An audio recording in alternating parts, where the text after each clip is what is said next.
Single reason के जिसकी वजह से चार्ल्स द सेकंड को जो है चार्ल्स द फर्स्ट को ये सिचुएशन का सामना करना पड़ा? क्या यही वो वजह है कि जिसकी वजह से 1642 में सिविल वॉर जो शुरू होती है, जिसमें 1649 में इसको जो है वो पब्लिक के सामने इसका सर कलम करके रख दिया जाता है और ये 24 इयर्स एज जो है वो उसमें ये बंदा इस दुनिया से चला जाता है। To proceed further, let us understand something that is very important when we are mentioning Charles the First. So the thing that I want to mention is that before understanding the scenario of civil war and his execution in detail, let us understand the whole scenario, the whole session and the whole happenings from beginning. So what happened in beginning? Charles the First birth. कैसा king था ये? Let me paste all the things that I have cut it from here. Okay. Charles the First was born in 1600. 1600 में पैदा हुआ था. He was a weak child. कोई सेहतमंद नहीं था. We know 1603 के अंदर एक इंसिडेंट होता है. वो ये होता है कि क्वीन एलिजाबेथ दुनिया से चली जाती है. तो फ्रांस में मौजूद जो वहाँ का बादशाह जिसका नाम किंग जेम्स 6 था, उसको दावत दी जाती है कि जनाब अब आप यहाँ पे आ जाएं और आके यहाँ पे इंग्लैंड में हुकूमत संभालें. जब किंग जेम्स फर्स्ट जो हैं इंग्लैंड में आते हैं तो वो आके यहाँ पे हुकूमत तो संभाल लेते हैं, लेकिन अभी हम चार्ल्स द फर्स्ट को डिस्कस कर रहे हैं. तो 1603 में चार्ल्स द फर्स्ट जब ये सारी की सारी फैमिली यानी कि किंग जेम्स की वाइफ और फैमिली यहाँ पे इंग्लैंड में इसकी कोरोनेशन सेरेमनी को रस्म ताजपोशी को देखने आती हैं, तो जेम्स फर्स्ट के साथ चार्ल्स जो है वो नहीं आता क्योंकि चार्ल्स पैदाशी तौर पर ही was a weak child. Charles को जो है छोड़ दिया जाता है स्कॉटलैंड के अंदर क्योंकि फैमिली को डर था कि अगर इसे हम इंग्लैंड लेके जाते हैं तो रास्ते में सिचुएशन ऐसी है कि हो सकता है कि हम जो है वो चार्ल्स को खो दें. तो चार्ल्स को जो है वो वहीं पे पीछे छोड़ दिया जाता है. 1604 के अंदर जो है इसकी हालत थोड़ी सी बेहतर होती है. 1604 में चार्ल्स को जो है जब ये 4 साल का बच्चा था तो तब इसे इंग्लैंड में लाया जाता है. ये सारी कहानी समझना जरूरी है. चार्ल्स का बड़ा भाई था जिसका नाम हेनरी फ्रेडरिक था. नाम अहम है, समझ लीजिएगा. Henry Frederick, FRIEDRIC, Frederick. Henrik Frederick was the elder brother of Charles I. Charles one के बड़े भाई होने की हैसियत से ये सबको यकीन था कि जेम्स द फर्स्ट के बाद हेनरी फ्रेडरिक जो है ये संभालेगा अपने बाबा की जो है वो किंगशिप को. But let's understand the mystery of the faith. What happened in 1612. Henry Frederick got fever and in a wink he was no more. He died. The family was stunned at his sudden departure. लेकिन अब जो है वो नहीं था यहाँ पे. 1612 में उसकी डेथ हो गई. Meanwhile 1612 तक हमें पता चलता है कि चार्ल्स द सेकंड जो है चार्ल्स द फर्स्ट भी 12 साल का बच्चा हो चुका होता है. अब उसे इस चीज का इदराक हो चुका है कि I am going to be the next king.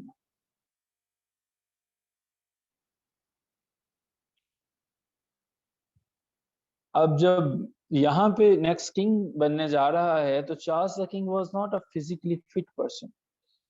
एक रिकेट्स होती है, एक बीमारी होती है जिसे आपकी हड्डियां जो है वो टेढ़ी हो जाती हैं. बेटर अंडरस्टैंडिंग के लिए इसे गूगल कर लीजिएगा रिकेट्स को. इसकी लेग्स जो हैं दे वो शैलो.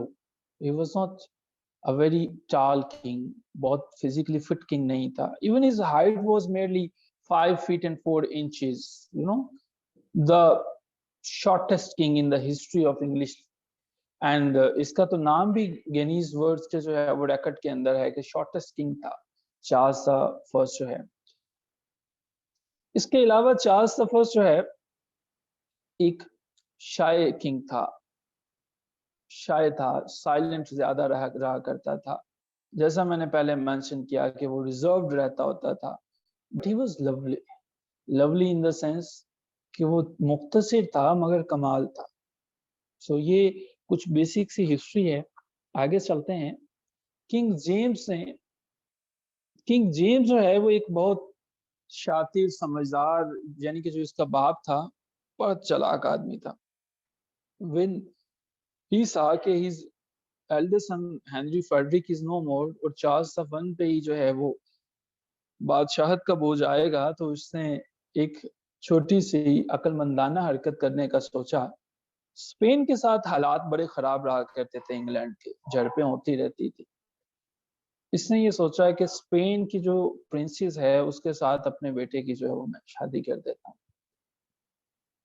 होगा कुछ यूं, the clashes and the skirmishes between these countries will stop at once. Moreover, the Charles the One, as he was not a physically fit child and not a fit prince, so it means the kingship will be easy for him.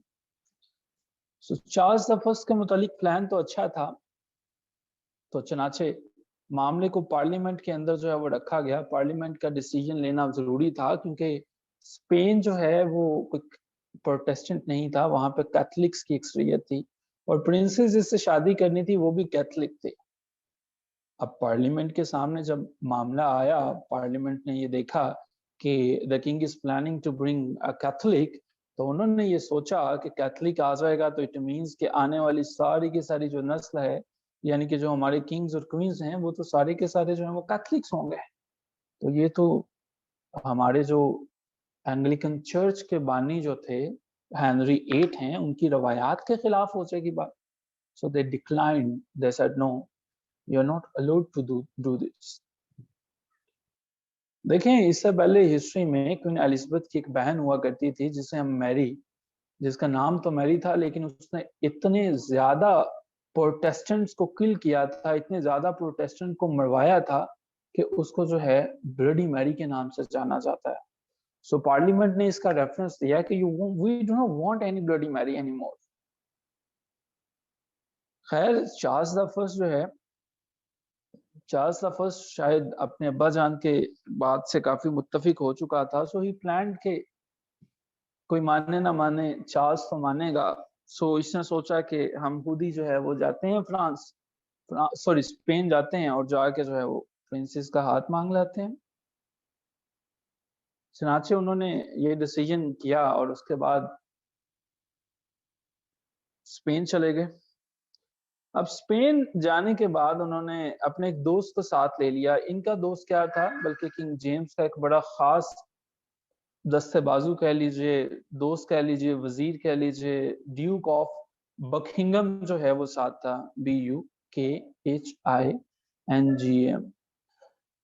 Spain में जाने के बाद उन्होंने इनकी ठीक ठाक आवभगत की। ठीक ठाक आवभगत से मुराद सेट्रिकल नहीं, सही वाली इनको जो है वो रिस्पेक्ट ऑनर दिया और उन्होंने इस चीज पे आमादगी का इजहार किया कि डेट्स फाइन, हम अपनी प्रिंसेस की आपके साथ शादी कर देते हैं, बट हमारी कुछ शराइत है। वो शराइत क्या है, उसके लिए हमें चैट बॉक्स को भरना पड़ेगा जो हमने टाइप किया और दोबारा से हम यहाँ पे लिखते हैं। सो जी कंडीशंस क्या हैं। द फर्स्ट कंडीशन इज कि जनाब इंग्लैंड जो है वहां पर कैथलिक्स जो हैं वो बहुत जुल्म हो रहा है उनके ऊपर जो है वो। सो बात यह है कि कैथलिक्स जो हैं, सबसे पहले तो उनको वहां पे इक्वल अपॉर्चुनिटी दी जाएगी। कैथलिक्स के साथ वही सलूक होगा जो कि प्रोटेस्टेंट्स के साथ होता है। कैथलिक्स को इसके अलावा जो है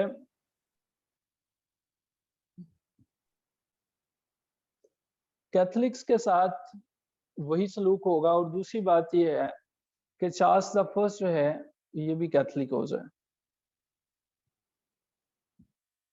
अब ये चीजें जो हैं शायद चार्ल्स द फर्स्ट ने तो कबूल कर ली, लेकिन इनके साथ जो इनके किंग जेम्स द फर्स्ट का भेजा गया ड्यूक था, ड्यूक ऑफ बकिंगम जो था, ड्यूक को ये चीजें काफी नागवार गुजरी। सो अल्टीमेटली ड्यूक ने इनकार कर दिया इन चीज़ों से कि ये कैसे मुमकिन है कि we are going to upgrade the status of Catholics there in our parliament. We cannot afford another Catholic king, so it's not possible for us. But Charles the first जो हैं उन्होंने इस चीज पे आमादगी का इजहार कर दिया, लेकिन चूंकि ड्यूक नहीं माने, ड्यूक ऑफ बकिंगम नहीं माने, तो 1623 में चार्ल्स द फर्स्ट जो है खाली हाथ वहां से वापस आ गए, स्पेन से वापस आ गए इंग्लैंड में, यानी कि इनको जो है वो प्रिंसेस इनके साथ नहीं थी। 1624 के अंदर ड्यूक ने, और यहाँ पे वापस आके ड्यूक ने सारे का सारा मामला सुनाया किंग जेम्स को कि किस तरह से जो है वो मेरे साथ भी उन्होंने बदतमीजी की, किस तरह से उन्होंने हमारे किंग की जो है, कमिंग किंग जो है, उनके मुतालिक जो है गलत बातें की। सो उसने ये कहा कि हमें इनके खिलाफ जंग लड़नी है। जेम्स द फर्स्ट को उसने एक साया कि हमें जो है वो 1624 के अंदर हमें एक जंग लड़नी है फ्रांस के खिलाफ। जेम्स द फर्स्ट ने स्पेन के खिलाफ, सॉरी मैं बार बार फ्रांस मेंशन कर रहा हूँ, स्पेन है, स्पेन के खिलाफ जो है, तो स्पेन में उन्होंने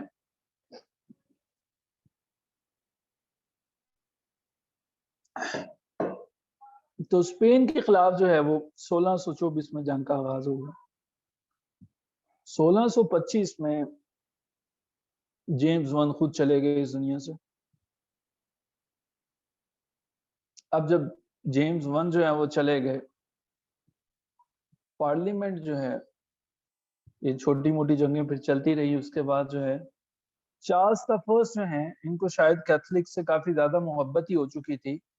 इन्होंने शादी कर ली एक फ्रांस की जो है वो खतून, कैथलिक खतून से, जिनका नाम हेनरिटा मैरिया था, HENRIETTAMARIA,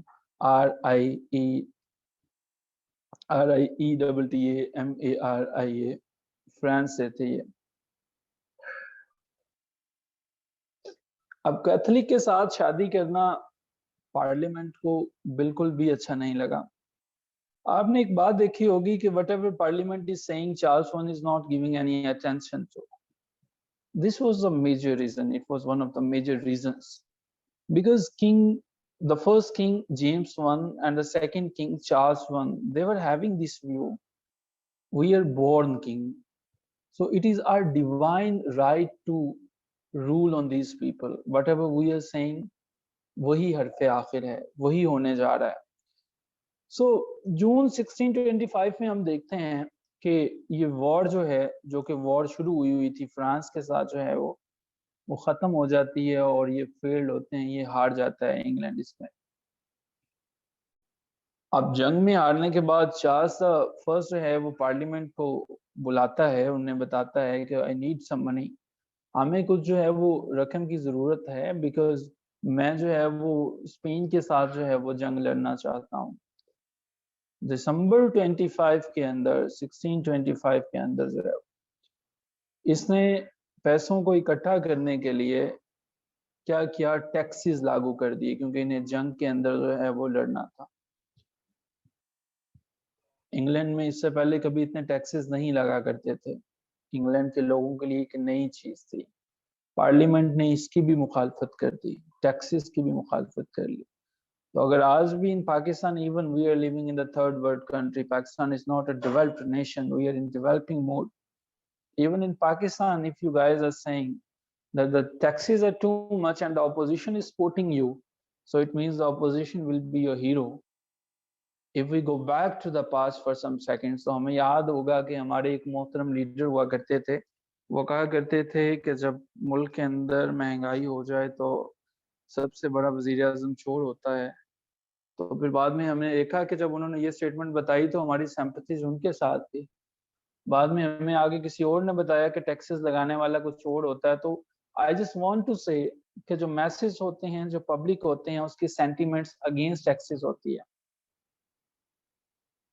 पार्लियामेंट ने इसको भी डिक्लाइन कर दिया। पार्लियामेंट ने इसके दोस्त जो ड्यूक था, ड्यूक के मुतालिक ये इल्जाम लगाया कि ये जंग जो है स्पेन के साथ इसने उकसाया था जेम्स वन को, तो इस वजह से शुरू हुई थी, इस वजह से हमें नुकसान हुआ था।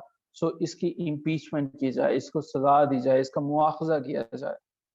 ड्यूक ऑफ बकिंगम जो है, उन्होंने पार्लियामेंट ने ये किरदाद पेश की कि इसकी जो है वो इसका मुआवजा किया जाए, लेकिन चार्ल्स द फर्स्ट ने उसकी प्रमोशन कर दी,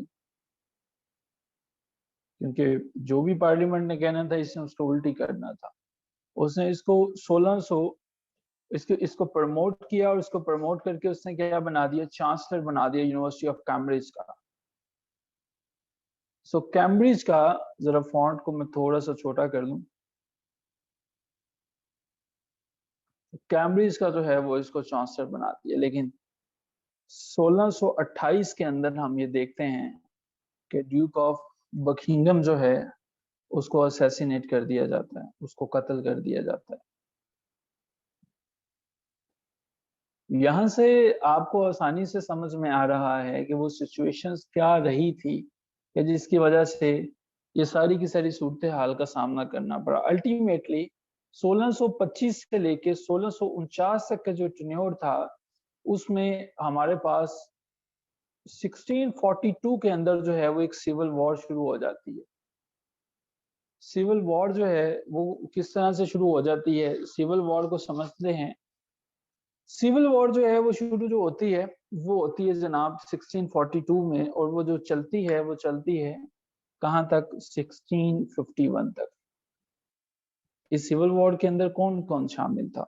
इस सिविल वॉर के अंदर ये दो लोगों के, दो कबीलों के, दो ग्रोहों के दरमियान जंग थी, जिन्हें हम दो लोग इसलिए कहेंगे ताकि हम समझ सकें। पहला ग्रुप जो था वो था राउंड हेड्स। राउंड हेड्स से मुराद पार्लियामेंटेरियंस थे। पार्लियामेंटेरियंस चूंकि सारे के सारे ही शेप्ड हेड हुआ करते थे, बाल्ड हुआ करते थे, तो इस वजह से पहला ग्रोह हमारे पास हुआ जी राउंड हेड्स। इसके अलावा जो दूसरा ग्रोह हमारे पास था, दूसरा ग्रोह हमारे पास था, हमने देखा था कि चार्ल्स वन को जो सपोर्ट करते थे वो कवेलियर हुआ करते थे, CAVELIER, कवेलियर। तो कवेलियर जब सपोर्ट किया करते थे तो उन कवेलियर्स को रॉयलिस्ट भी कहा जाता था, रॉयलिस्ट। इन दो ग्रोहों के दरमियान ये जंग जो थी वो शुरू हुई थी, रॉयलिस्ट के दरमियान और कवेलियर के दरमियान। सो इस जंग में हम देखते हैं कि पार्लियामेंटेरियन जो हैं वो जीतते हैं, और 1649 के अंदर चार्ल्स फर्स्ट को जो है अवाम उन्नास के सामने जो है वो इसको बिहेडेड कर दिया जाता है, इसका सर उतार दिया जाता है। और इसका जो बेटा होता है जिसे हम चार्ल्स सेकंड कहते हैं, उसको चूंकि उसकी मदर फ्रांस से थी तो उसको जो है वो रॉयलिस्ट जो है वो भगा देते हैं फ्रांस में, कि फ्रांस के अंदर जो है वो चला जाता है। हम देखेंगे कल जब इससे आगे हम प्रोसीड फर्दर करेंगे कि फिर हमारे पास जो टेन्योर आता है वो कौन सा होता है। अब हमारे पास ये जो 1649 से ऑनवर्ड जो है ये जो गवर्नमेंट थी ये पार्लियामेंटेरियंस के पास आ गई थी। 1649 से लेके 1660 तक इंग्लैंड को बराह रास्त किसी किंग ने लीड नहीं किया, खला का सामना था, किंग जो है वो तो मर्डर हो चुके थे। इस इरा को जिसके अंदर कोई डायरेक्ट किंग किसी भी कंट्री को लीड नहीं करता, उसे इरा ऑफ इंटररेग्नम कहा जाता है। इंटररेग्नम से मुराद ये है कि वो वाला टेन्योर होता है कि जिसमें कोई बराह रास्त किंग जो है वो नहीं होता है, और जो कंट्री है उसके ऊपर हुकूमत जो है वो की जाती है। 1649 से ऑनवर्ड्स ओलिवर क्रॉमवेल एक नाम आता है जिसको हम काफी दफा मेंशन कर चुके हैं, OLIVER, ओलिवर क्रॉमवेल। इसने जो है वो लीड करता है, ये पार्लियामेंटेरियन था, ये प्रोटेस्टेंट था। प्रोटेस्टेंट होने की वजह से इसने थिएटर्स पे, आर्ट पे इतनी सख्त पाबंदियां लगाई कि we can see that in 1642 the theaters were closed, all type of arts was scrubbed. So that was happening in that era. So ये तो सारी की सारी हमारे पास स्टोरी थी यहाँ तक जो है।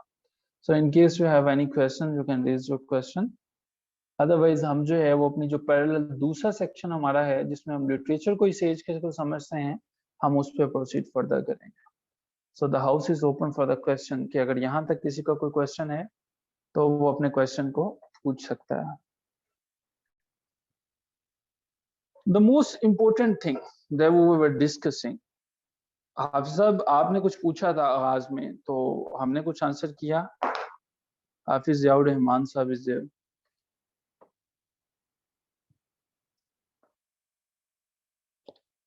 Okay, Afsab, you're using the chat box and I have to move towards chat box. Okay. Okay जी, आगे हम जो सेशन में समझने जा रहे हैं वो इम्पोर्टेंट इसलिए भी है कि दो दो बड़े स्कूल ऑफ थॉट्स को आज हम देखेंगे। एक तो हम देखेंगे न्यू क्लासिसिस्ट के अलेक्जेंडर पोप को, जो कि हमारे पास जो है वो पैदा होते हैं 1688 में और कंटिन्यू करते हैं 1744 तक। 1688 से 1744 तक। इनकी एज से पहले चूंकि लिटरेचर जो है वो चल रहा था, जॉन ड्राइडन साहब थे इनसे पहले, अलेक्जेंडर पोप से पहले। ये हमारे पास पोप हैं और ड्राइडन जो है वो हमारे पास थे 1631 से लेके 1700 तक। अलेक्जेंडर पोप ये वो बंदा था जो कि ड्राइडन की हिस्ट्री को, ड्राइडन की ट्रेडिशंस को आगे लेके चल रहा था।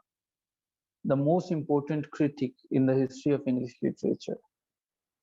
अलेक्जेंडर पोप बड़ा फेमस नाम है।